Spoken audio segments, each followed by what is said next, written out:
And now this is something I'm calling the dungeon puzzle generator, and it ties with a dungeon puzzle pamphlet, which will probably sell for $1. And I would ask anyone when I used to do conventions across the table, if I could give you 100 levels of underworld to explore, 100 dungeons to explore for a penny each, would you give me $1 for that? And many of them would say, yeah, that's probably fair. And that's a little bit what we were pitching when we were having computer-generated underworlds with Hugo. And this one here is a Excel tool. I write in Excel because it's an easy way for me to do Visual Basic. I can, by just making the macros do things that accountants never intended for them to do, I can generate underworld after underworld with simple clicks. So the players might enter through here and get stymied at the door, and then what do they do? In a normal underworld, well, what do they do? You start to improvise, you start to ad-lib. Here you just go, well, you're going to leave, you're going to take a penalty that you're going to fail your quest if you couldn't get to that door, and you're going to go to the next underworld they'll send you on. Maybe this one will be do or die, either get to the quest or not. There's some rules that I wrote in the Fantasy OSR booklets that we published with Better Games that describe different options like that. They also had a pretty nice Sears catalog in there if you wanted to incorporate the two. But underworld after underworld just got generated. I can change the ferocity, the overall intensity of the underworld. Maybe this would be one I want for mid-level player characters that are organized, good war gamers, and so I would click that. And what is happening then? Well, the dangers are getting more, and you also start to see more of these question marks, where, for instance, if I did a low-level underworld, you'd be lucky if you see one, and watch 3 show up. No, there's none. None of them appeared. But if I went to a mid-level and organized underworld, how many question marks? Question marks are dangerous. That's 3, 4, 5, 6, 7. Let's look at one of them, a 4B. At 4B, you can have curiosity kills the cat or rewards the Cheshire as the party discovers a dungeon feature. It's a confounding domed rotunda. Perform 8-1 wily or suffer half a D8 damage to the party from escaping from a cage, pitfall, tarbog, or bonding envelopment. So in that area there's this domed rotunda, and as the players walk under it, it's going to collapse and try to capture them in. And why in hell would anyone want to enter that? Well, it may be something that's blocking the path forward.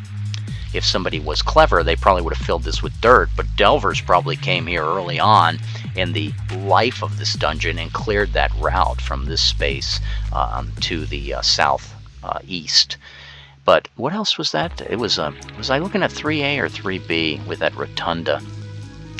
3A, 3B, stately features. Was it not 3A or 3B? 3A has a dungeon feature of a festering stately statue, and 3B has a gigantic wood throne. So here it is. It was 4B. Why 4B? 4B, oh, right here. Grab the lower of the 3. I amuse myself.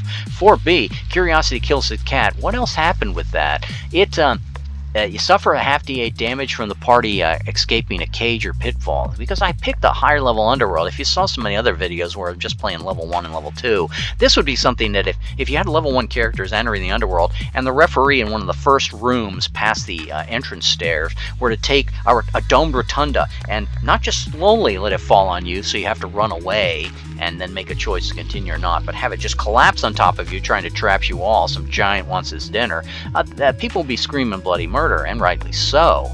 But, you know, I played in it with dungeon masters, referees that are they're mean. But with a high-level party, it's something that you should expect. It's something that you should have at 4B. You should have somebody who has the talent of wily, to be able to perform that wily talent to warn the party. It's just one person of the group has to perform that. And even if there's no one in the group with the wily, if you were playing with a group of 4, and mid-levels and talent and organized group, you would have 4 different people that could, if they can't make that roll, for having the skill. There's 3 of them that could try to make the roll for not having the skill, so the odds are pretty good that you get past it.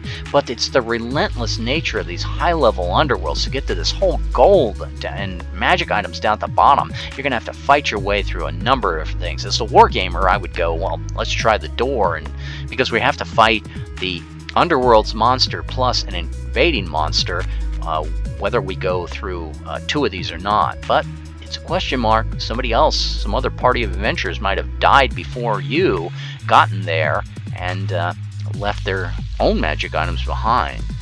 There's always that delicate balance between the party characters, the players that are, hey, there's never a risk too high when there's a reward involved, and those that wouldn't want to take any chance whatsoever. Oh, that's a door. That's a little bit too intimidating to actually have to open a door. But I can go back to something low level here just to demonstrate. And again, how many of these do you need in your life? And to a large degree, at least from my standpoint, these are exquisite. It's most exquisite because it's such a tremendous time saver, and it's exquisite in that I can just ad hoc on top of it, and that domed rotunda, just the idea of that in my mind, I could elaborate what it looks like, how it acts, how the players are moving across a slightly broken plaza with some building blocks to the side that are overcovered by vines. And you know, for those who referee, you just need those who dungeon master, you just need the hint of what's going on.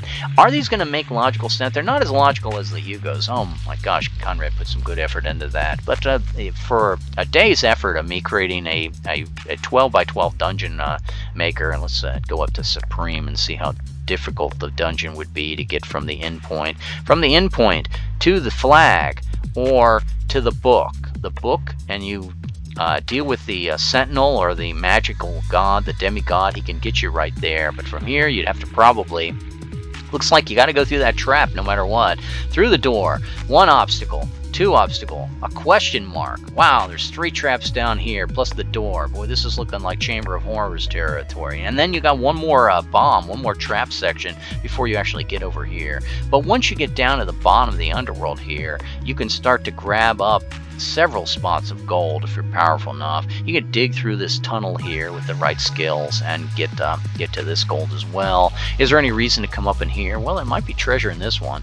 If you kill the monsters might have something to loot, but otherwise this could probably, the players could look at it, suss it out, and instead of taking an hour to fight the monsters here, 2 hours to fight the monsters here, an hour to fight the monster here, and everyone is, how can you say it? Are they exhausted from rolling dice? No, they're exhausted from just the tedium of, well, I did my 22 points of damage off the 3rd guy from the right miniature.